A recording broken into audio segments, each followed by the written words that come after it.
Landscaping, for the most part, is an outdoors occupation. Workers face a variety of hazards from this environment. Protect yourself against exposure to the sun and its ultraviolet radiation. Wear a hat and loosely fitting clothing. Also use sunscreen on your face, neck, and other exposed skin. Know the signs of heat-related disorders in yourself and others. Drink plenty of water and take rest breaks in cool, shady areas. Wear lightweight fabric clothing. Also learn to recognize symptoms of cold-related disorders. Whenever possible, rest in warm places that provide shelter from wind and precipitation. Dress in warm, layered clothing that pulls moisture away from the body. The outer layer must protect against wind and water. Wear gloves and shoes appropriate for the conditions. Ask for and use personal protective equipment. Many situations call for eye protection, and a variety of devices can prevent injuries from many sources. Hearing protection is necessary when using power equipment or any time you must shout to be heard. Wear proper gloves to minimize hazards from sharp or rough objects and whenever handling herbicides, insecticides, fuels, and other substances. You also may need other protective clothing when working. Wear correct footwear for the work you do. Safety shoes are a good start, but you also need protection around chemicals. Learn to recognize plants that are capable of causing injury, such as thorn-bearing plants that can cut, or poisonous plants that can react harmfully with the skin. Long-sleeve clothing and thorough washing are the best means of protection. Take caution not to rub your eyes or face whenever you suspect you have been exposed to plant poisons. Wash contaminated clothing thoroughly. Landscaping also may expose workers to potentially dangerous contact with insects and animals. Be on guard against these and report bites and stings as necessary to get treatment. Your supervisor should bring in professional exterminators for many of these situations. Allergic reactions to plants, insects, or animals may be immediate or delayed. Seek treatment immediately if you suffer a reaction to exposure, a bite, or sting. Landscaping hand and power tools present many hazards. Have your supervisor explain safe use of tools and read tool instruction manuals when possible. Check the equipment prior to each use. Never remove or disable any tool or machine safety feature, and report unsafe equipment to your supervisor. Use caution when fueling or repairing power equipment. Clean up fuel or oil spills prior to using the equipment. Make sure that collection bags are fastened securely to equipment to prevent flying debris. Use a seat belt and stay within the safe area of machinery equipped with rollover protection. Do not ride on equipment not designed for passengers, and do not allow others to ride equipment that you operate. Hello, and welcome to your Lions HR New Employee Safety Briefing. Today, we are going to be talking about safety data sheets, or SDSs, the Globally Harmonized System of Labeling, or GHS, and accident reporting and treatment procedures. You will receive handouts with this material. If you've not yet received a handout, please ask one of your Lions HR staffing representatives to give you one. Just a note, the MSDS is now SDS. The purpose of this safety briefing is that you will know how to safely deal with chemicals, and you will know how to read both labels and pictograms. Take a moment now to pick up and look at your SDS handout. The information contained in the SDS is largely the same as the MSDS, except that now the SDSs are required to be presented in a consistent, user-friendly 16-section format. This brief provides guidance to help workers who handle hazardous chemicals to become familiar with the format and understand the content of the SDSs. Let's take a moment now to review each of these sections. It should be noted that sections 1 through 11 are regulated by OSHA. Section 1 includes identification and includes the product identifier, manufacturer, address, and phone number. Section 2 covers hazard identification and includes all hazards regarding the chemical and required label elements. Section 3 covers the composition and information on the ingredients and includes information on chemical ingredients, trade secret claims.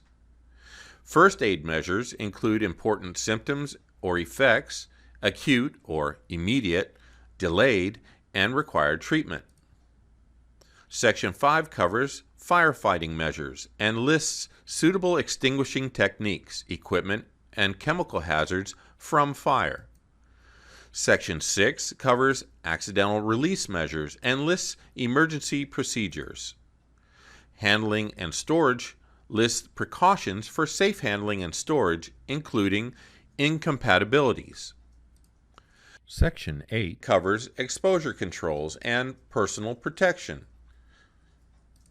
Section 9 covers physical and chemical properties and lists the chemical's characteristics. Section 10 covers stability and reactivity and lists the chemical stability and possibility of hazardous reactions. Section 11 covers toxicological information and includes routes of exposure, related symptoms, acute and chronic effects, and numerical measures of toxicity. Now let's take a look at the GHS Hazard Communication Standard labels. This section here is for the product identifier. The product identifier is how the hazardous chemical is identified. This can be, but is not limited to, the chemical name, code number, or batch number. The manufacturer, importer, or distributor can decide the appropriate product identifier. The same product identifier must be both on the label and in Section 1 of the SDS. This section is for supplier identification. It will have the company's name, their address, and contact phone numbers. The next section is for hazard pictograms. A pictogram is a graphic symbol used to communicate specific information about the hazards of a chemical. OSHA enforces only 8 of the available 9 pictograms. The environmental pictogram is not enforced by OSHA. The next section is for signal words. Signal words are used to indicate the relative level of severity of the hazard and alert the reader to a potential hazard on the label. There are only 2 words used as signal words. They are danger and warning. Within a specific hazard class, danger is used for the more severe hazards, and warning is used for the less severe hazards. This section is entitled Precautionary Statements. These describe recommended measures that should be taken to minimize or prevent adverse effects resulting from exposure to the hazardous chemical or improper storage or handling. Next, we have hazard statements. Hazard statements describe the nature of the hazards of a chemical, including, where appropriate, the degree of hazard. For example, quote, causes damage to kidneys through prolonged or repeated exposure when absorbed through the skin, unquote. And finally, we have supplemental information. The label producer may provide additional instructions or information that it deems helpful. It may also list any hazards not otherwise classified under this portion of the label.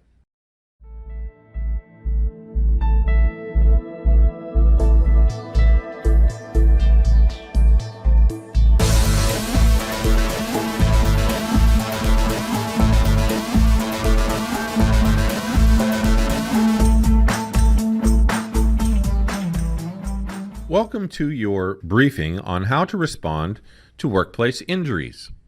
Now, chances are you're not going to experience any workplace or on-the-job injuries during your tenure here at Lions HR. But we understand that sometimes accidents happen. These are the steps that we would like you to follow in case you experience an on-the-job injury. The first step is to immediately report injuries to your supervisor. We want you to report not only serious injuries, but also minor ones. It is essential that we have a record of the injury so that if you require treatment a day or two after the initial incident, that process can be expedited. When you approach your supervisor and tell them that you've had an on-the-job injury, they in turn are going to call the triage line and connect you with a medical professional. You and the medical professional will assess the nature of your injury and the appropriate treatment for you. The third step is to follow the directions of the triage line medical professional. They may advise that you go to a physician's office. They may advise to go to the emergency room. But we want you to follow the advice of the medical professional because really they're the ones that know best how to treat the injury. The fourth step is to bring or send the work status report to your supervisor. This is so your supervisor knows how to best employ you in keeping with the directions of the physician. We will never contradict a physician's orders. So in keeping with that, if you are kept out of work, for example, 3 days on the work status report, and on the second day you feel good and you want to return to work, that's fine, but you will need to be released by the treating physician in order for us to allow you to come back to work. That'll require that you bring back an updated work status report. Please follow all medical instructions. If there are restrictions in terms of your mobility, lifting restrictions, or if you're advised to stay away from work for a certain amount of time, we want you to follow the medical instructions. The sixth step is to bring or send updated work status reports to your supervisor. Sometimes you'll have a follow-up appointment, and the restrictions on your work will change somewhat. We need you to bring that updated work status report to your supervisor so again, they can employ you in accordance with the restrictions of your physician. Unfortunately, we have to talk about fraud. Fraud is when an employee seeks to receive treatment on the job for an injury that occurred away from the job site. We want you to know that we investigate and prosecute cases of fraud. Instead, stay in close communication with your supervisor. Let them know any changes to your work status report. Let them know your availability so that they can coordinate their schedule. It's always a good idea to at least daily let your supervisor know what your status is. By following these steps, you'll receive appropriate treatment and be restored to work as soon as possible.